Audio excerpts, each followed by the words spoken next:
I just want to say from the beginning, can you please leave a comment at the end of this video? You debuted a new look recently, Meghan. Yeah, what do you think? Well, the hair's nice, but on this new picture of you from your TED Talk appearance, you do look a little bit plastic. See, we said plasticine, but plastic works. It's just that sometimes some of us, right, we're lucky enough that even when we're in our early, mid-40s, you can still have those days where your skin's just like perfect, like radiant. Well, it certainly was radiant, Meghan, but it also was clearly distinct and different from any of your previous incarnations. It's very artificial looking, as was the smile. In fact, the skin, smile and straight hair combo was so artificial it complemented, if indeed matched, the artifice of your nature. Yeah, and it's that kind of, syncopation that I'm known for. It's all about the details. Did you know that plastics come from a rich soup of hydrocarbons called crude oil? Yes. Oh, just wanted to be sure that we all had the same frame of reference. That's all. That's very wise of you, Harry. But we have an email sent in here, Meghan, by Barbara Banana, who says that in your new picture you look like you've been fused with a cyborg. I see it. Whereas Penelope Pineapple disagrees. She thinks you look like you've been gilded by Tracy Emin and an aerosol can. I agree with Penelope. My Meghan is a work of art. But on a more serious note, Meghan, it really didn't look anything like you. I really genuinely didn't recognise your face. It was almost like you were wearing a different one. Well, people have always said that she was two-faced, but it was just assumed that was an insult. Yeah, well, I think there's probably a lot of jealousy going on right here, because I've reappeared into the public eye, and I know that my fans, as well as my haters, to be perfectly honest, they're on tenterhooks when I haven't been seen for a while. What's she going to be wearing? Is she going to do or say anything worth parodying? Yeah, and now, which face will she be wearing? It's Renee Zellweger all over again. I think it eats people up, I've re-emerged onto the public scene, and done so by bucking the, sexist stereotypes by doing so at a TED Talk. And, I just think I'm at a TED Talk and I've got flawless skin, right? So, yeah, it eats people up. And if that's the case, you know what? I've got nothing but compassion for them. She's all give. Well, Larry Lemon thinks you look like you've been replaced by your Madame Tussauds waxwork. Well, I can confirm that she doesn't sit too close to the fire at the moment, to prevent unwanted dripping. I've signed with a major LA talent agency. It's a big deal. This is a big step forward for us. Yeah, she signed with WMD. No, that's weapon of mass destruction. The thing we never found after we invaded Iraq? Oh, yeah. Which is also my family's nickname for you. I've signed with a WME, right? Who have people on their roster like Ben Affleck, Committed wokester, Matt Damon, Adele, the singer. Talented but foul-mouthed and over-friendly. And of course, my close, dear friend, Serena Williams. Used to play tennis. Successfully. She once got a set off John McEnroe. Right, so you've signed on to one of these elite talent agencies. Which in itself is a reality-bending irony. A company which showed profits of $4.04 billion in 2021. Success and money are synonymous, right? And that's the only reason we even want money. So we know we've been successful, right? And, anyone who knows us will know that what's most important to us is to do our bit in the world. Successfully. Right. So we have to make money from it, right?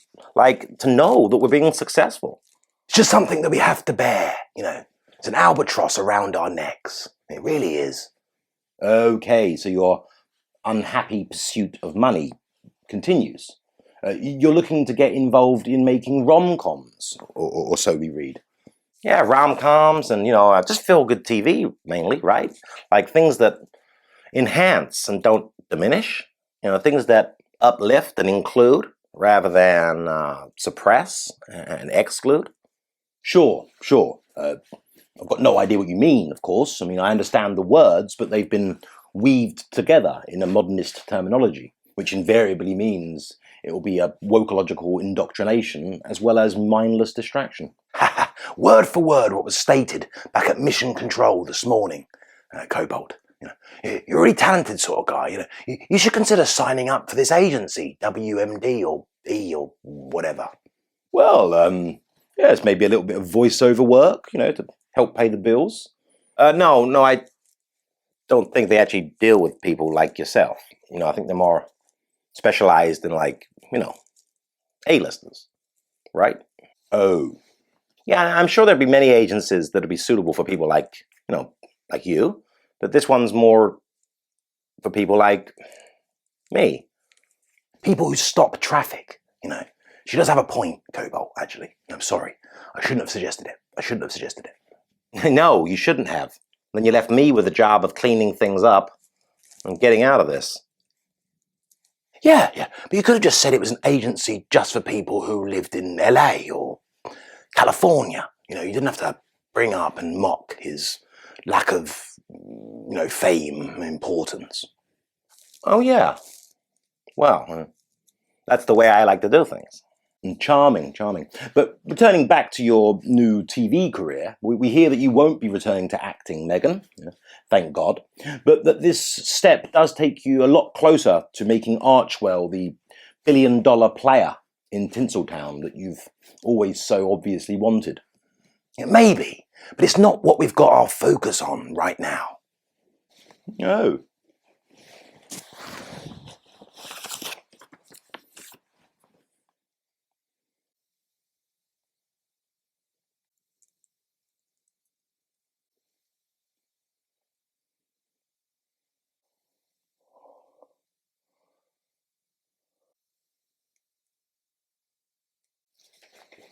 Clearly. There's been a lot spoken about a certain interaction, or rather non-interaction, between you two recently. We're talking a certain sporting venue, a certain big screen entreaty to share a kiss, and a certain rejection on your part, Meghan, leaving Harry to look like a husband who's been unceremoniously bumped into the friend zone. You cheeky rapscallion. We knew you'd bring that up. Yeah, and it wasn't really a rebuff. I'm just not really a kiss on screen kind of girl. No, as we saw in Suits. Yeah, I think it was the situation. We had thousands of people round us that my Meghan didn't know. She's the shy and retiring type. Yeah, if we'd been somewhere familiar that she was comfortable with, she would have got stuck in. You know what I mean? Wouldn't you, my little banoffee pie? She finds it very difficult to resist me. Almost impossible. Watch this. Kissy, Meghan. Kissy. No, please, Harry. That a girl. You show some restraint. She's a role model for the girls of today's generation. She really is. Is that right, Meghan? You didn't want to be caught on camera smooching with your husband? Yeah, no, I just don't think that it's very classy. I always try to maintain a bit of some classy behavior. So, I don't know, overt displays of affection in the public eye, right? Nah, it's a bit cringy. Yeah, and she's avoided doing anything cringe up until this point. Yeah, and there's the, you got a kiss on demand aspect to the whole thing, which I found a little bit demeaning. Yeah, and if I'm going to be honest, probably a bit sexist. And racist too. Or you say that you're uncomfortable with public displays of affection, Meghan, yet you've been publicly welded hand to hand since 2018. You even went hand in hand to greet mourners after the Queen's death, something which I think borders on disrespect. Yeah, but hand-holding is different to kissing. Let me just get a pen to record that. Yeah.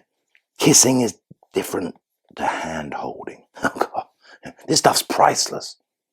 Yeah, and there's this implication with hand-holding, one of like inseparability. And also it demonstrates the power that I have over H in the way that he doesn't feel comfortable in these public situations without the calming presence of my hand. Yeah, she started wearing a glove recently. Yeah, hygiene and all that.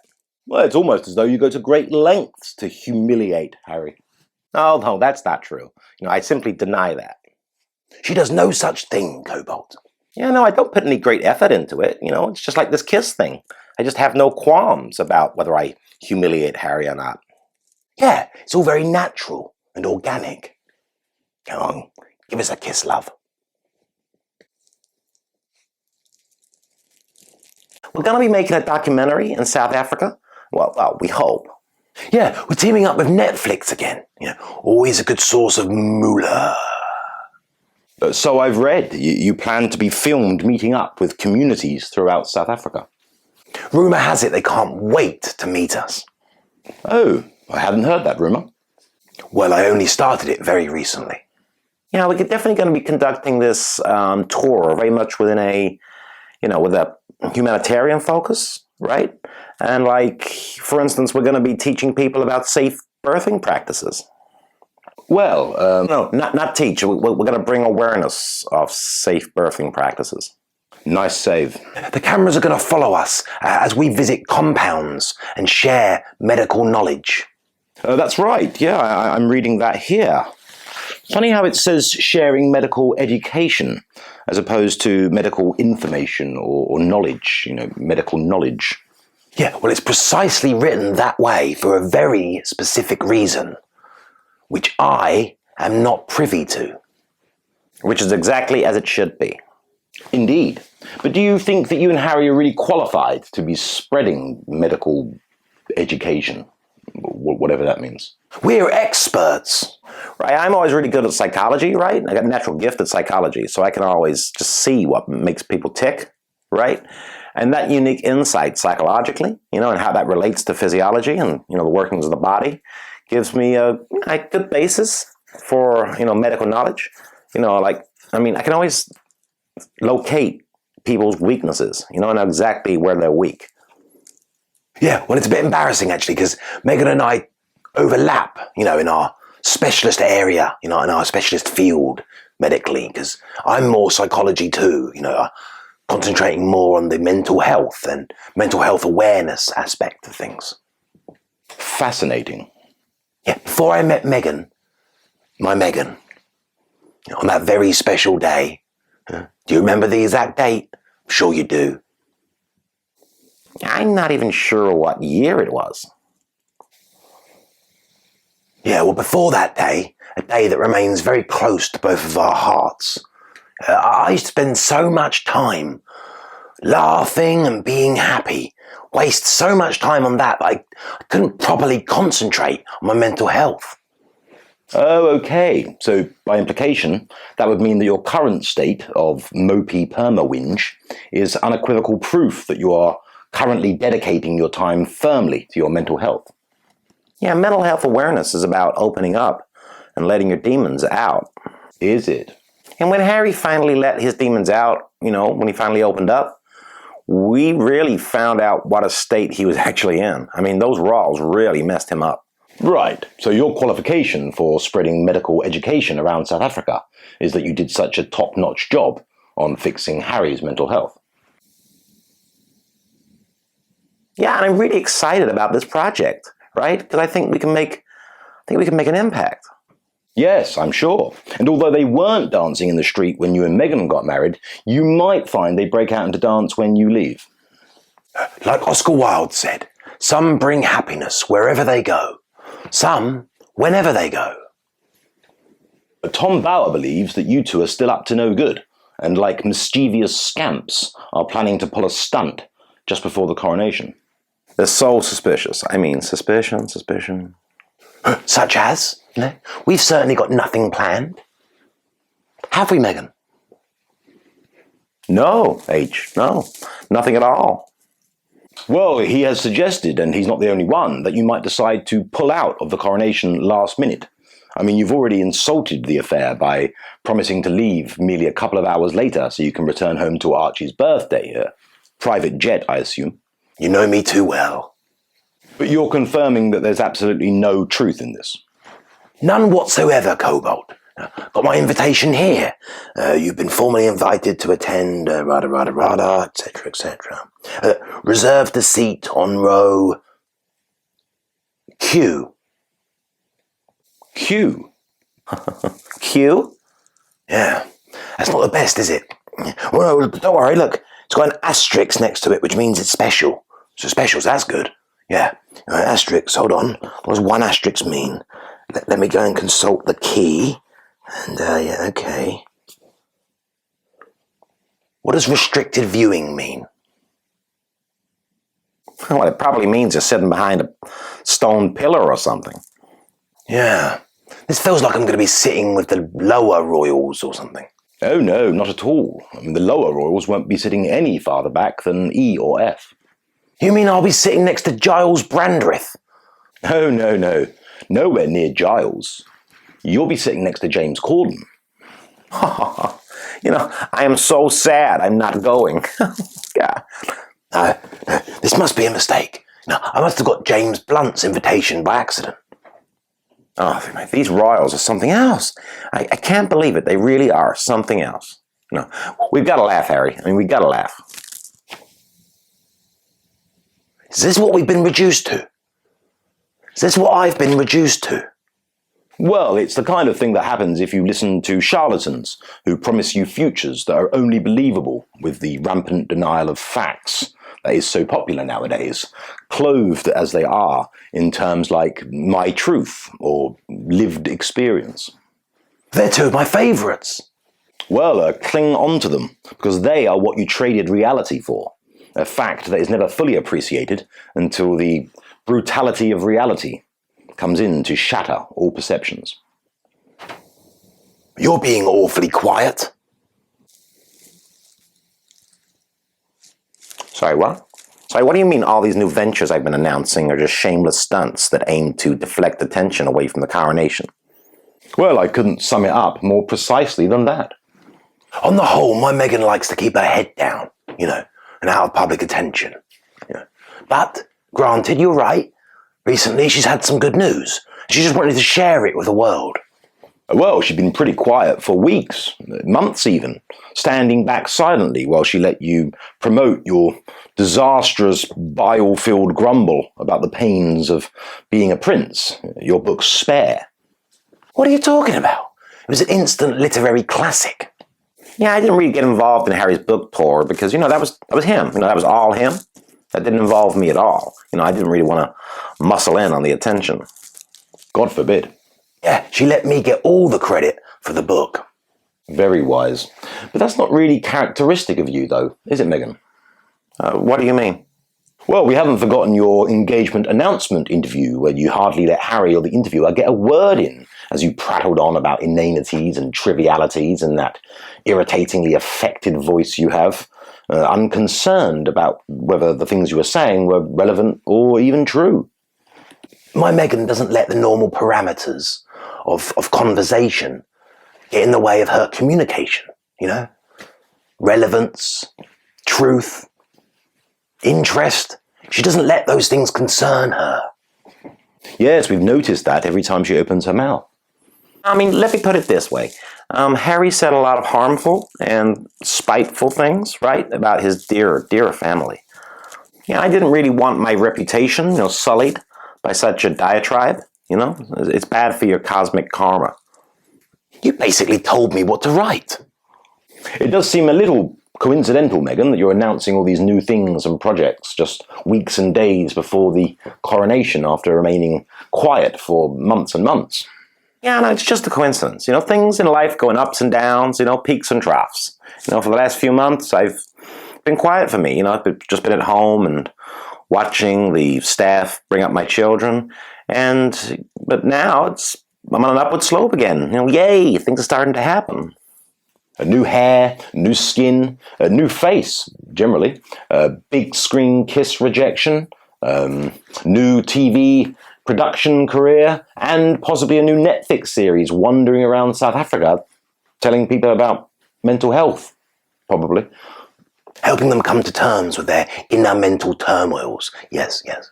And all these developments all came about at one time, coincidentally, just before the coronation. Did they, Meghan? There's a certain tone I'm detecting to your line of questioning here, Dr. Jackson. One that implies that I'm some kind of, what, scheming harpy? Yep, definitely some harpy implications going on here, Cobalt. Oh, the Harpiscope 8000. S-Class. Just 1 second, you two.